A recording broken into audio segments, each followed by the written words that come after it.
उधर मेरी तरफ देखो फटाफट बताओ आता है नहीं आता है विटामिन B12 की वजह से आपको टेबल में हाँ कह सकते हैं लेकिन और बताना है चलो आप बताओ आप बताओ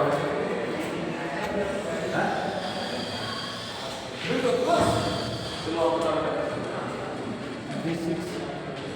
ठीक है लेकिन घर के अलावा भी तो टाइप है ना विटामिन बी का B12 क्या होता है मैं तो मानेंगे B6 क्या होता है पैराडॉक्सिन होता है देखो विटामिन बी और सी वाटर सॉल्युबल विटामिन ठीक है बी और सी विटामिन बी के टाइप होते हैं ठीक है विटामिन हो गया B1 B2 हो गया राइबोफ्लाविन ठीक है B3 हो गया नियासिन B5 हो गया पेंटोथेनिक एसिड B6 हो गया पैराडॉक्सिन B7 हो गया बायोटिन B9 हो गया फोलिक एसिड का नाम सुना है B12 हो गया मिथाइलकोबालेमिन ठीक C हो गया एस्कॉर्बिक एसिड ठीक है फैट सॉल्युबल विटामिन चलो बताते जाओ बैठते जाओ फैट सॉल्युबल विटामिन कम से कम दो और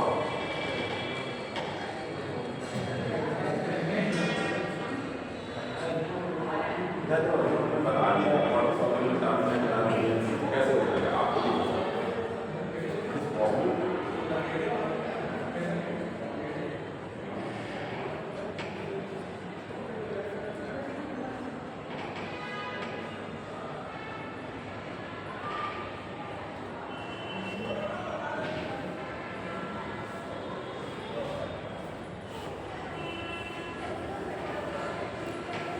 मतलब डी ई विटामिन का नाम सुना है डी का नाम सुना है ई का नाम सुना है के का नाम सुना है सब फैट सॉल्युबल मतलब अगर कम हुई तब भी दिक्कत देगी ज़्यादा हुई तब भी दिक्कत देगी क्योंकि उनको मेटाबोलाइज करने के लिए फैट चाहिए फैट का जाए हम लोगों को बात लीवर वगैरह ठीक है इसलिए टॉक्सिसिटी कॉज कर देगी इसलिए हमको विटामिन डी विटामिन ई ऐसे भी लेना है बस सब लेना है ठीक है बट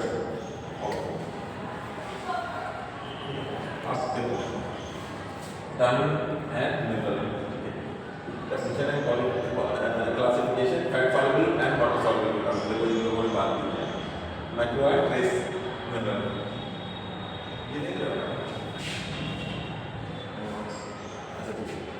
देखो विटामिन की अगर मैं रीजन में ब्लाइंड वो नाइट ब्लाइंडनेस का नाम सुना है कौन से बोलते थे मूवीज में दिखा देते हैं हाँ आपको दिखाई नहीं देता एक होता कलर ब्लाइंडनेस क्या विटामिन की वजह से होता है हमारे को तो टूट देना नहीं बेटा वो एक्सलिमिनेटरी डिजीज है कलर ब्लाइंडनेस का मतलब ये रेड और ग्रीन कलर डिफरेंशिएट नहीं करता इसलिए लिखा होगा आपने मतलब डिफरेंशिएट नहीं कर पाएगा इसलिए देखा होगा कि जो ट्रेन में चालक होते हैं यहाँ ड्राइवर लोगों का टेस्ट होता है तो ड्राइवर तो नहीं पता चले सिग्नल देख ना पाया क्रॉस कर उसे एक्सेप्ट होता है ना लेकिन वो विटामिन रिलेटेड नहीं होता एक्सीडेंट होता है ठीक है तो क्रोमोसोम से रिलेटेड होता है उसका न्यूक्लिक एसिड मेटाबॉलिज्म को लेना देना उसका सेक्स रिलेटेड क्रोमोसोम से लेना विटामिन डी की बात करेंगे विटामिन डी जितना ज़्यादा विटामिन डी उतना अच्छा होगा ठीक विटामिन डी एंटीऑक्सीडेंट खूबसूरत दिखना है ब्यूटी विटामिन ठीक है इसलिए देखा होगा जितने भी लोग रहते हैं वो विटामिन के चेहरे पे लगा हुआ है वैसे कुछ विटामिन बी ठीक है एनर्जी को लगा समय में फिर राइबोफ्लेविन देखा होगा बड़ा उसकी कमी से किनारे को फंक्शन बढ़ रहा है चिलोसिस हो रहा है गाय के दूध में पाया जाता है मिला दूध होता है उसमें दूध पाया जाता है देखो पुराने दूध को पढ़े से जाते हैं फिर यहाँ से इसमें बेटा क्या होता है डर्मेटाइटिस मतलब स्किन की बीमारी होगी उसको स्किन थोड़ी सी अलग टाइप से हो जाती है क्या देखा किसी को देखा बनियान टाइम में उसको नेकलेस जैसा हो जाता है देखा किसी को उसको सोचना है उसको ठीक है पहले डर्मेटाइटिस होगा फिर डायरिया होगा फिर डेथ हो जाएगी नाम की कमी से है उसका ठीक है फिर क्या है B6 ब्रेक फंक्शन पैराडॉक्सिक ब्रेक के लिए। फिर आता है B9 ब्रेक फंक्शन के लिए इसकी बनती है। फिर B12 तो बात कर रहे हैं नल फंक्शन के लिए जो कंडक्टर को लेयर थिकनेस की वजह से कंडक्शन अच्छा होगा उसमें नल फंक्शन अच्छा। B12 किस में मिली जो नॉन मीडिएटिंग होते हैं उन्हें देखा गया उनमें मतलब इसकी रनिंग ऐसा नहीं कि इसमें जो वेजिटेरियन होते हैं उसमें नहीं पाया जाता है फूड होते हैं जैसे ड्राई फ्रूट वगैरह होते हैं। फिर आता है मिनरल की बात करें तो mineral calcium phosphorus magnesium potassium sodium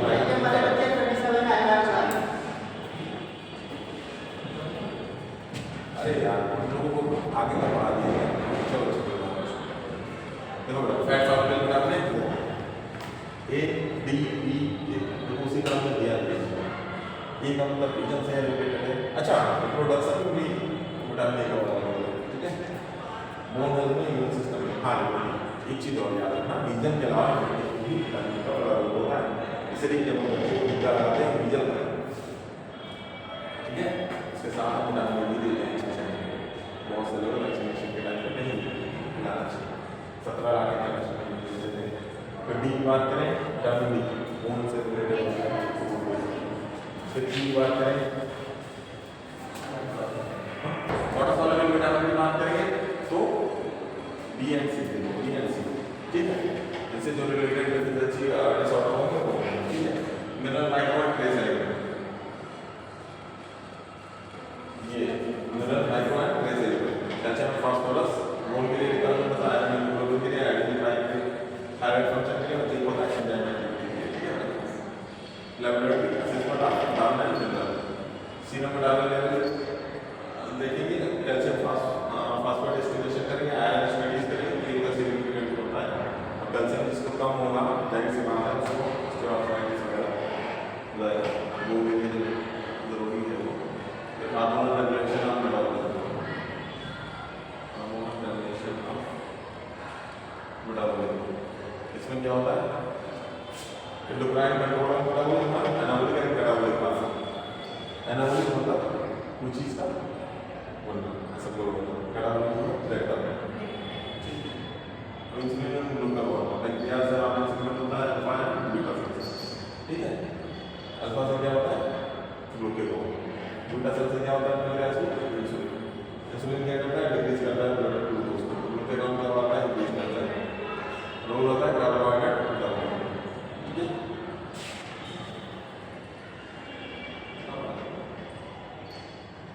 अच्छा थायराइड ये metabolic increase vessel metabolic rate effect on carbohydrate lipid and protein. इसीलिए देखा होगा अगर किसी पर्सन में आपका थायराइड हो जा रहा है एंड नेक्स्ट यूनिट किसी में दिखता है किसी में नहीं होता है लेकिन आप देखते हैं तो उसका तो मेटाबॉलिक रेट स्लो हो जाता है इसलिए वो कैसा हो जाता है लेथार्जिक हो जाता है लेथार्जिक मतलब सुस्त हो जाता है। ब्रेक में बेटा एक ड्यूटी है उससे थायराइड स्टिमुलेटिंग हार्मोन सिक्रेट होता है वो रेगुलेट थायराइड स्टिमुलेटिंग हार्मोन और फिर आता है ये जो है ना थायराइड को पकड़ रखता है थायराइड रिलीजिंग हार्मोन ठीक है। अब थोड़ा थायराइड रिलीजिंग हार्मोन फिर थायराइड स्टिमुलेटिंग हार्मोन फिर वो आएगा फिर वो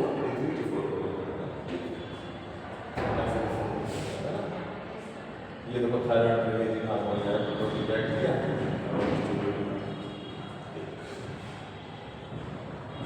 और इस ऑनलाइन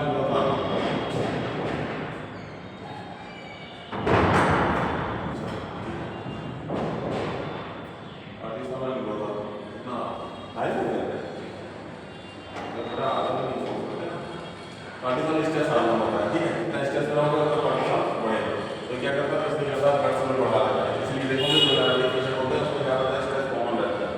अगर स्ट्रेस में रहो तो फिर अपने आप आ जाए ठीक क्लिनिकल कोरिलेशन ऑफ मेटाबॉलिज्म की बात है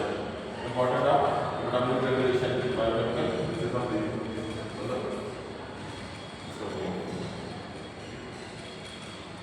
diabetes related type of diabetes. अब इसमें तीन चीजें होती हैं पॉलीलेक्सिस पॉलीफेजिया पानी सॉरी पॉलीटिप से बार बार प्यास लगेगी, पॉलीटिप से पॉली चाहिए, बार बार भूख लगेगी, पॉली चाहिए, बार बार भूख लगना, पॉली के बार बार पेशाब करना। ठीक है, ये चीज़ें हैं। Obesity and metabolic syndrome. Obesity धीरे धीरे हार्ट डिजीज पहुंच करता है, प्रॉब्लम होने लगती है, हाइपरटेंशन होता है, डायबिटीज हो जाती है। इसलिए देखा होगा जितने भी डायबिटीज पेशेंट होता है ज़्यादातर ओबेस होते हैं, धीरे धीरे डायबिटीज भी होने लगता है और कैंसर भी होने लगता है। फीमेल में पीसीओडी भी हो जाता है, पॉलीसिस्टिक ओवेरियन सिंड्रोम हो जाता है, फैटी लिवर हो जाता है। लिवर डिसऑर्डर कैसे जानेंगे? लिवर फंक्शन टेस्ट करो, bilirubin metabolic clinical interpretation. Renal disorder होगा वो यूरिया या इलेक्ट्रोलाइट इम्बैलेंस, इलेक्ट्रोलाइट बैलेंस का कौन है? फिर interpretation of metabolic electrolyte parameters.